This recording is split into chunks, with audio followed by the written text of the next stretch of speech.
Good evening, ladies and gentlemen. I'm Harry Keeling, and on behalf of Alaska Public Media and Alaskan Aviation Safety Foundation, welcome to Hangar Flying. This evening, our guest is Dr. Bill Rhodes.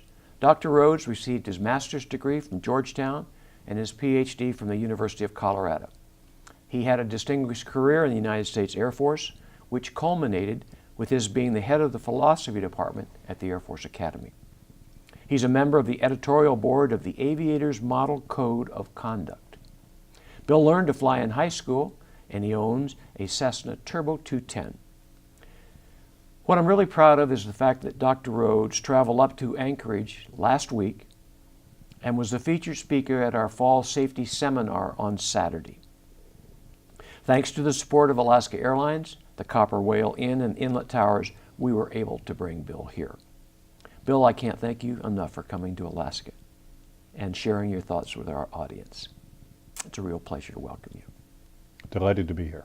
Let's start with the term professional pilot ethics. What does that encompass? Well, we think it encompasses those aspects of a pilot's dispositions, their character, if you will, that aren't typically checked on check rides or addressed by instructors in any formal way. So if there's someone that you know whom you trust a great deal in an airplane, they probably have characteristics that you're perceiving that cause you to trust them. You trust them quite literally with your life. And if you know someone that worries you in an aircraft or somebody that you're afraid to fly with, you're probably making another kind of assessment about character, assuming that those two pilots are both qualified, competent pilots. So we're interested in professionalism and analyzing the gap between the trustworthy pilot and the pilot that's a little bit frightening.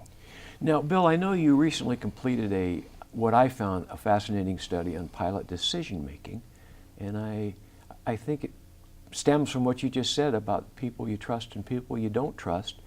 As you know, our audience are pilots, mechanics, dispatchers, people interested in aviation. Is there anything from that study that would resonate with those folks?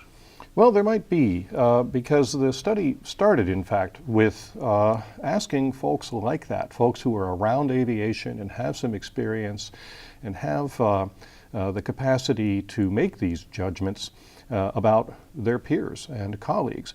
And so when we originally started this work in 2007, we found that if we asked dispatchers, line people, CFIs, DPEs, accident claims investigators, if there were characteristics that they found frightening in a pilot, we asked them to name them.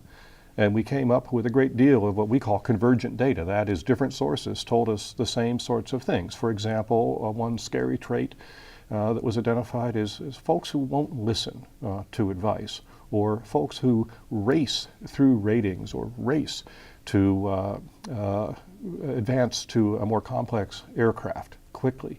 Those were characteristics that folks in aviation found a little bit scary.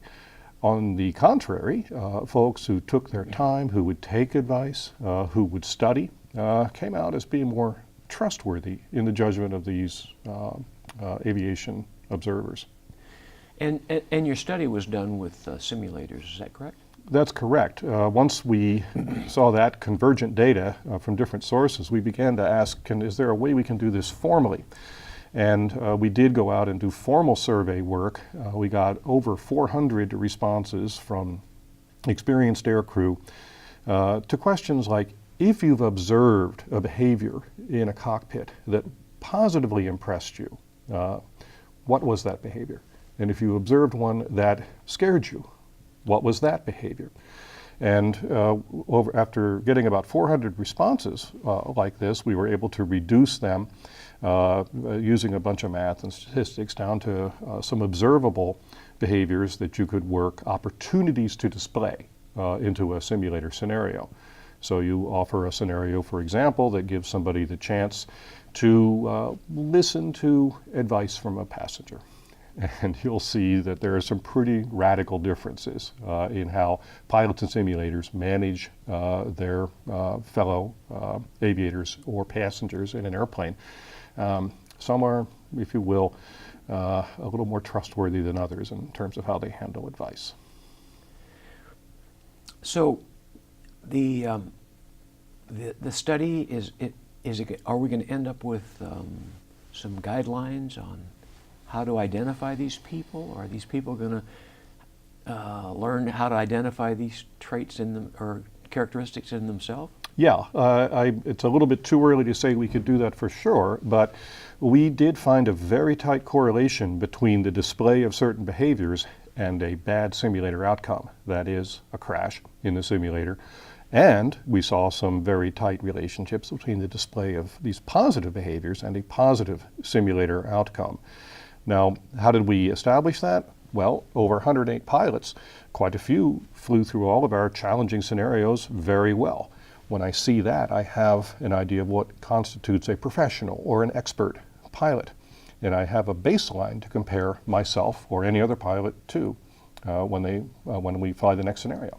Now, we've run out of time, but I want to get you back on at least once, if not twice more, because I've got a lot of questions, and I really, really value where you're going with this study. So we'll get you back on next time. Happy to be here. Ladies and gentlemen, I hope you enjoyed tonight's program. Tune in on Friday. Dr. Bill Rhodes will be back with us and continuing his discussion of this fascinating study. Until then, fly safe.